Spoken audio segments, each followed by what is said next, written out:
लिया चौपाल रे सब बड़ा बडेरा, सब बड़ा बडेरा वो जी सब लोग लगाया वो जी पादरिया ने समझा वो जी।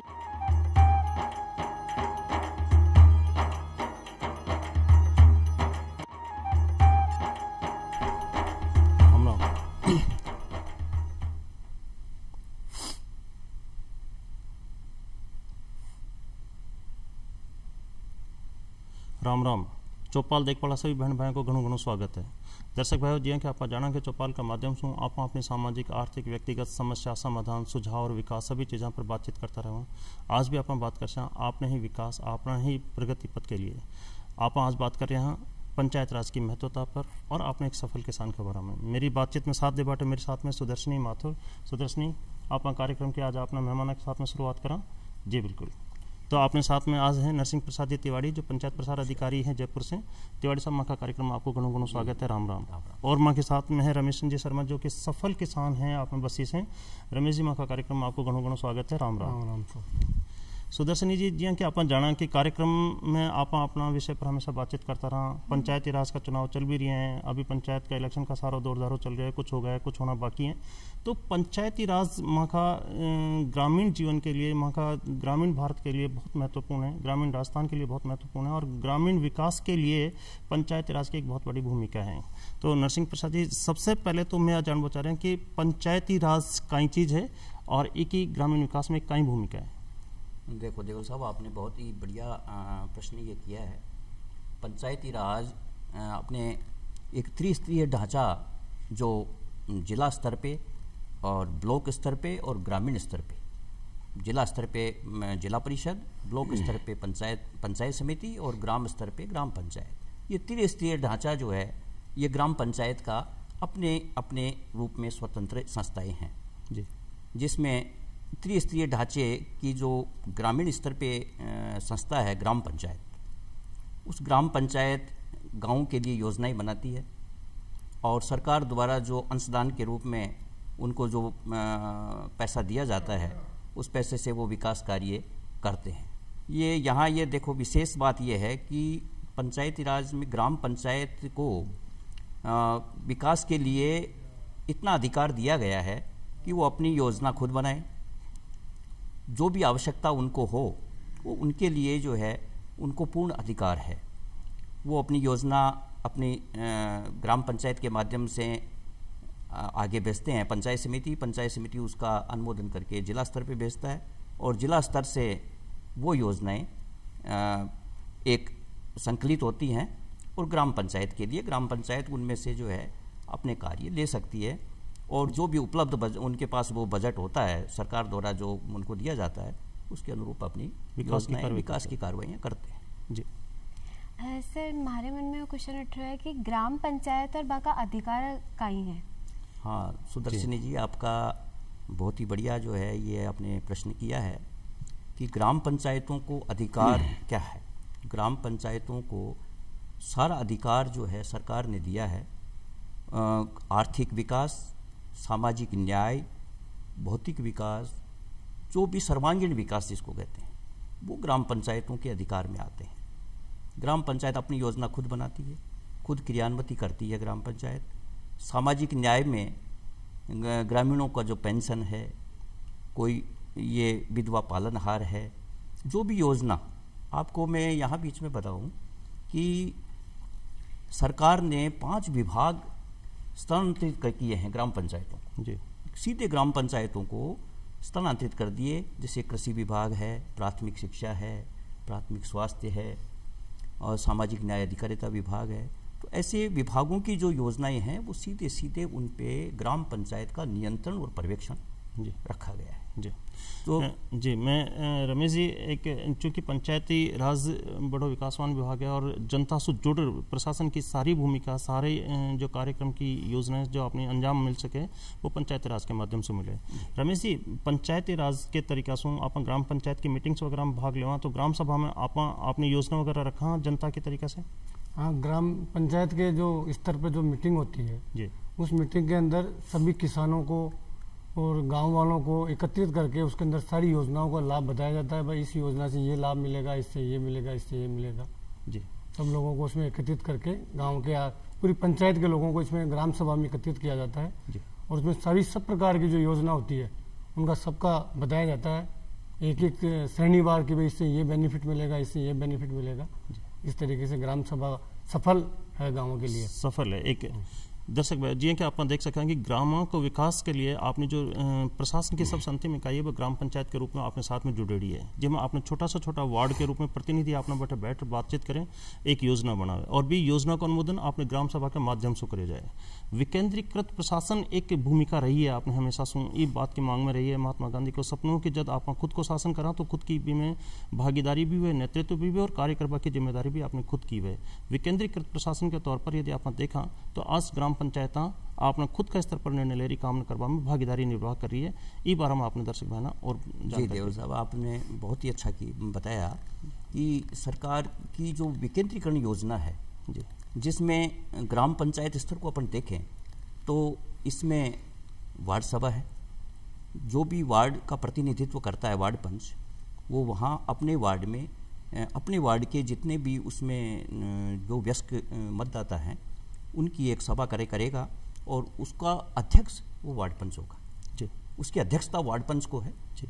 और उस वार्ड में क्या चीज़ की आवश्यकता है, कोई आंगनबाड़ी अगर भवन की वहाँ कमी है तो उसका वो प्रस्ताव लेगा, वहाँ कोई ग्रामीण सड़क अगर नहीं है तो उसका लेगा, शुद्ध पेयजल की अगर कोई कमी है तो उसमें वो उसकी भागीदारी उस वार्ड सभा में लेगा।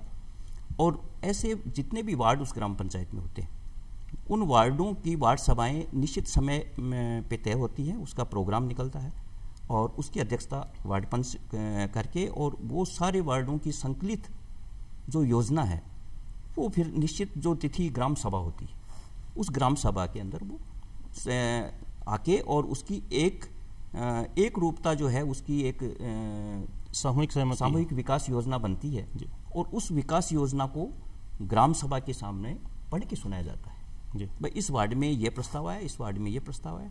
फिर ग्राम सभा की जो सहमति होती है तो उस सहमति के आधार पे वो योजना ग्राम पंचायत स्तर पे तैयार होती है जी।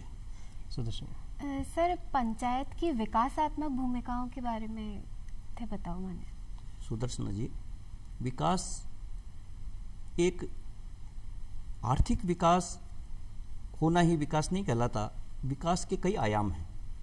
जैसे मान लीजिए किसानों का विकास है, कृषि के विकास, जिससे किसानों की आमदनी बढ़े, उनका जीवन स्तर अच्छा हो, तो इसके लिए विकास ग्राम पंचायत करती है। वहाँ के सामाजिक जो गरीब तबके के लोग हैं उन गरीब तबकों के लिए योजनाएं होती है जो समय समय पे केंद्र सरकार और राज्य सरकार योजनाएं जो है वो जारी करती हैं, लागू करती हैं।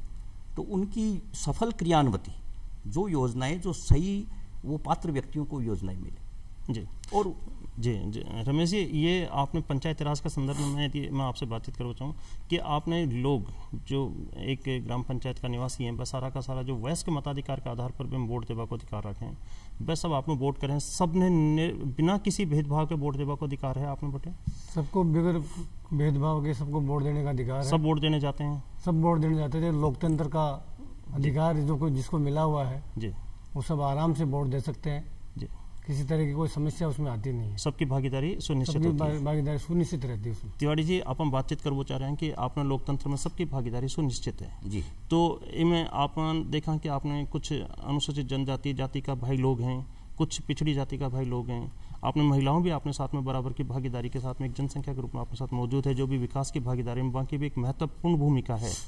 ये सब देख पाटे के पास सबने एक रोटेशन से, एक बारी बारी से सबने संयोजित तरीका से, एक विधि का तरीका से सबने एक रोटेशन से नंबर मिले, सबकी भागीदारी सुनिश्चित हो सके। यही नहीं कि कोई परिवार विशेष या वंशानुगत तरीका से एक भी पद पर कोई आपको अधिकार कर बैठ जाए कि सरपंच तो सिर्फ एक परिवार से ही आदमी बनते रहे। वह भूमिका अब बदलती जा रही है, लोकतंत्र तरीका से सबने एक भागीदारी मिल रही है। आप बदलता परिवेश में जो प्रतिनिधित्व है, सरपंच को प्रतिनिधित्व आपने बदलते हुए है, बी के बारे में आपने दर्शक बहन जानकारी दे बोल। देवल साहब, क्या है कि शुरू से ये व्यवस्था नहीं थी, एक सरपंच 20-30 सालों तक लगातार बनता था जी बिल्कुल। और वो जो भावना थी जो गांवों के अंदर विकेंद्रीकरण की जो भावना न होके वो स्वयंभू जो है वो सरपंच के रूप में वर्षों तक ये होता।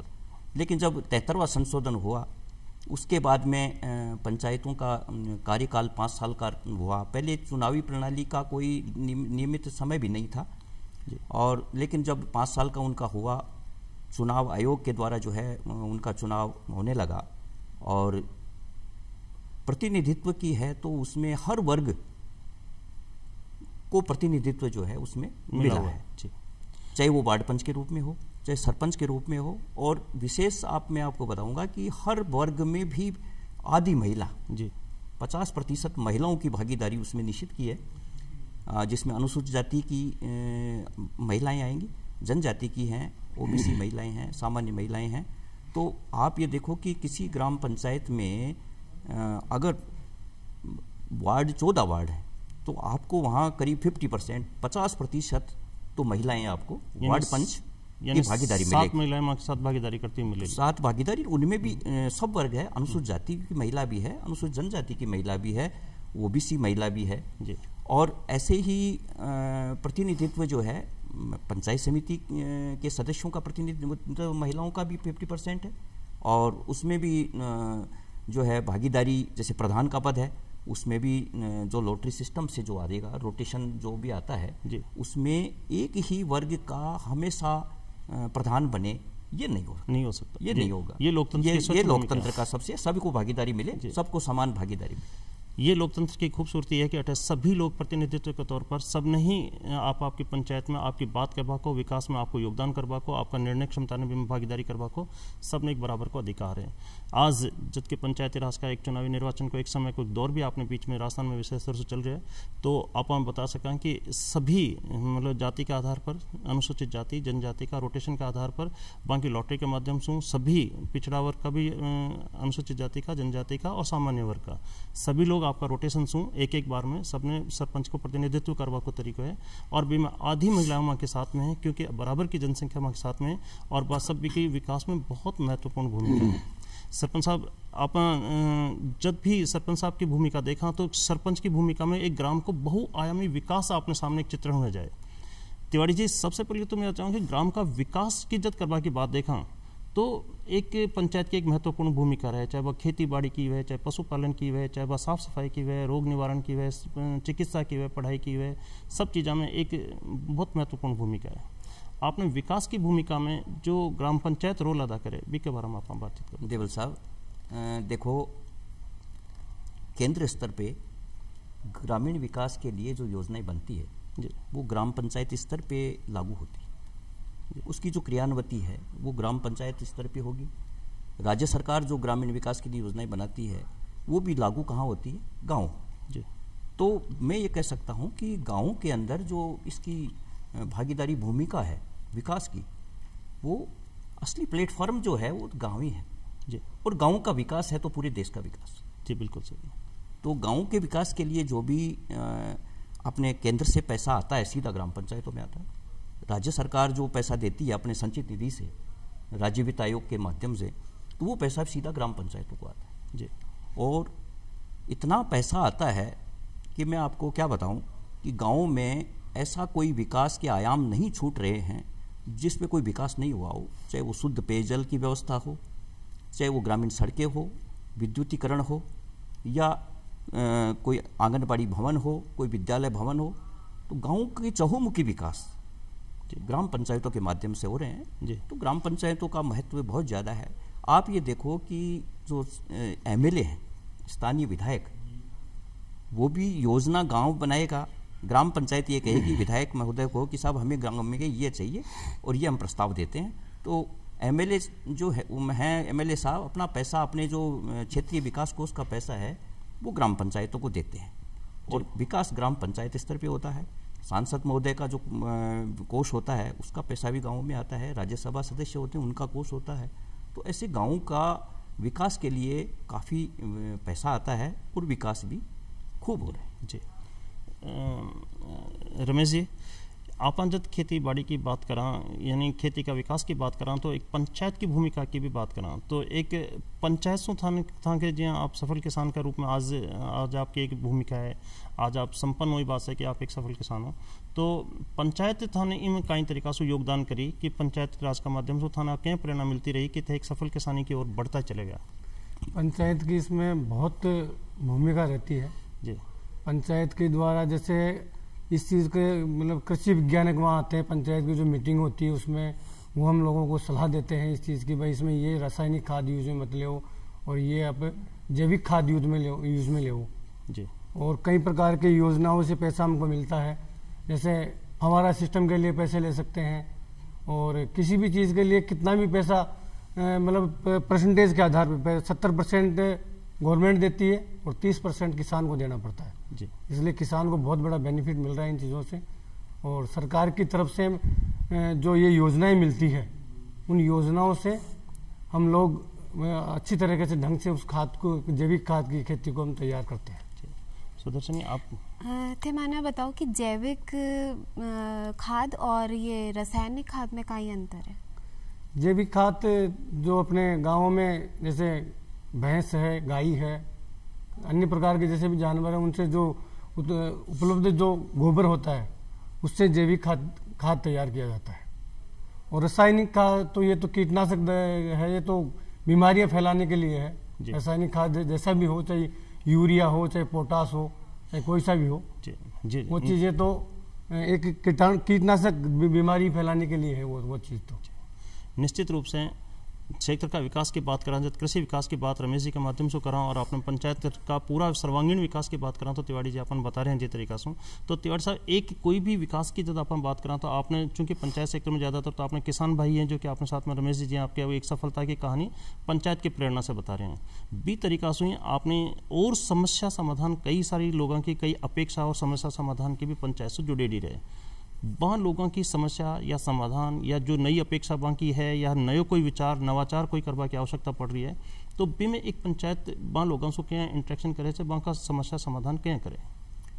देखो ग्राम पंचायत पूरी उस ग्राम का जो क्षेत्र है उसकी वो एक संस्था है जिसमें विकास करते हैं तो समस्या भी ग्राम पंचायत को सुननी पड़ती है जी।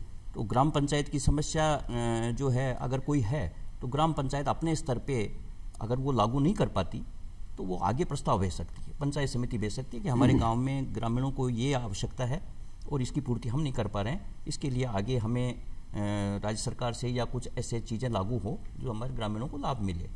और पंचायत समिति उसको जो है प्रस्ताव को आगे भी भेजती है, राज्य सरकार तक पहुँचता है और राज्य सरकार ज़रूर उसके लिए कोई नियमों में भी संशोधन होता है और उसके लिए विकास की योजनाएं भी अपने स्टेट लेवल पे बनती है। जी तिवारी जी, कोई भी संस्था के लिए पीसो एक बहुत महत्वपूर्ण घटक है कि पीसा सो एक आर्थिक व्यवस्था से एक संस्था चल है। आपने विकास के लिए जिसमें कि पीसो ही एक महत्वपूर्ण आवश्यकता है कि पीसो आवे, क्योंकि विकास में पीसो खर्च हो जाए। आमद को तरीकों पंचायतांकन अभी तक बहुत कम है।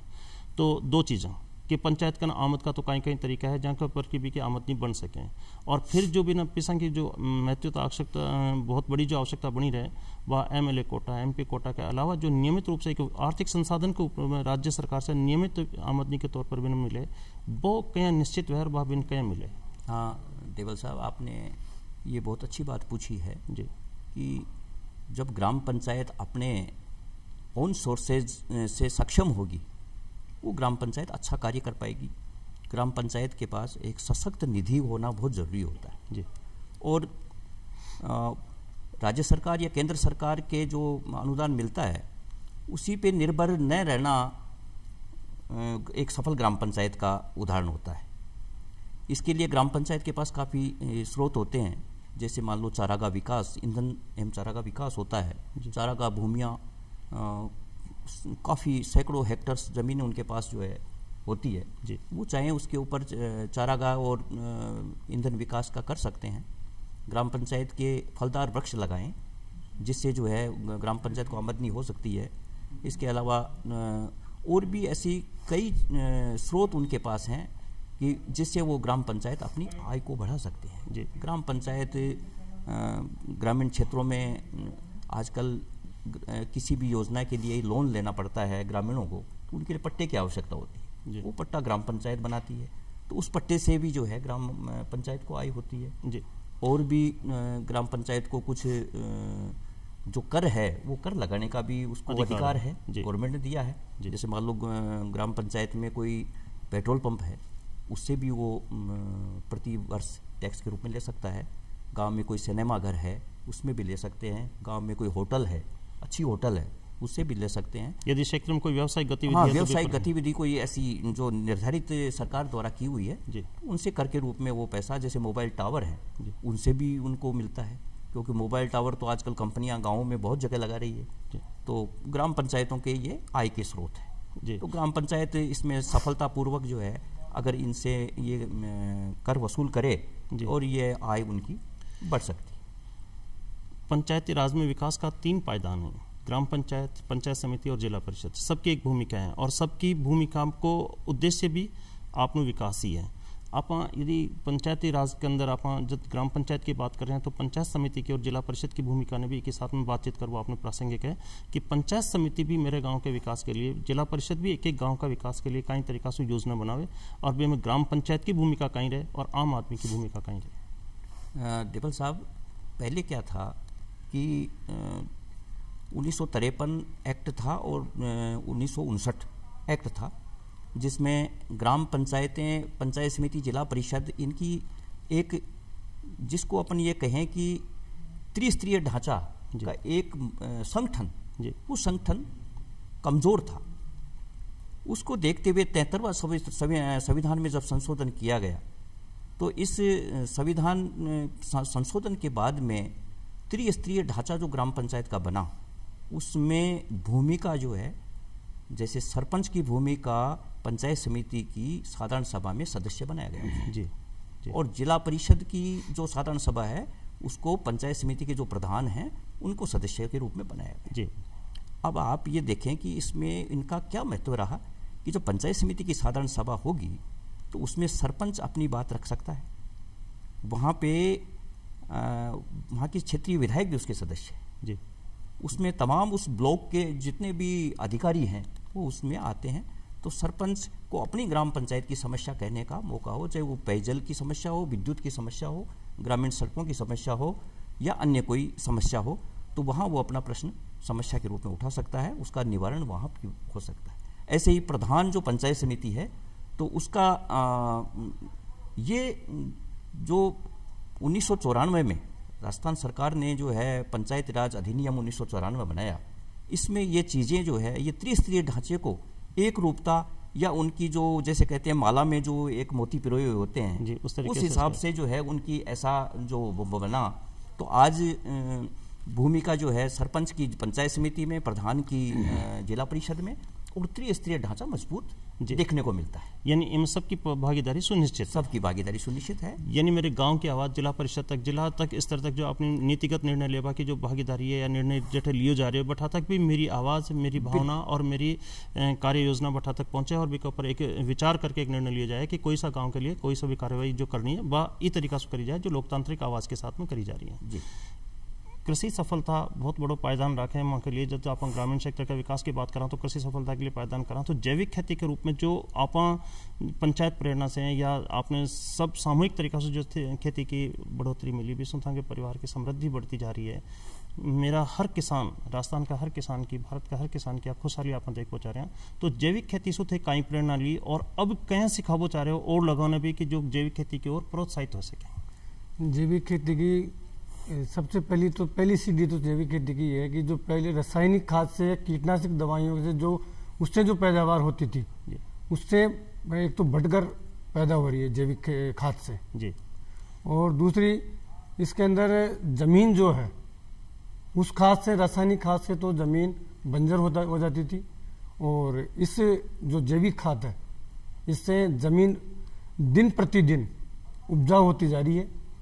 और हम तो गांव-गांव में चौपाले लगाते हैं और वहाँ सब लोगों को ये चीज़ हम भी मैसेज दे रहे हैं सब जगह कि जैविक खाद से ही खेती शुरू कर दो सब लोग, क्योंकि कीटनाशक दवाई से जो खेती होती है, उस दवाई से एक तो बीमारियां फैलती है, आए दिन कोई कैंसर बढ़ रहा है, कोई क्या बढ़ रहा है, मतलब कई प्रकार की बीमारियां इसके अंदर हो रही है। जी, बहुत बढ़िया रमेश जी, और बहुत बढ़िया तिवारी साहब की प्रजातंत्र की महत्वपूर्ण बहुत खूबसूरती के साथ में यानी लोकतंत्र माँ को जीवित है, और एक लोकतंत्र में माँ को हर किसान खुशहाल होते जा रहे हैं। आज सबकी समृद्धि और प्रसन्नता बनी रहे, माँ को देश खुशहाल बनते रहे, इस सब की भविष्य की शुभकामना के साथ में आज की चौपाल ने मैं दें विराम। नई चौपाल में नई चर्चा के साथ में फिर हाजिर हो जाए, जब तक के लिए ले विदा। धन्यवाद। राम राम। राम राम।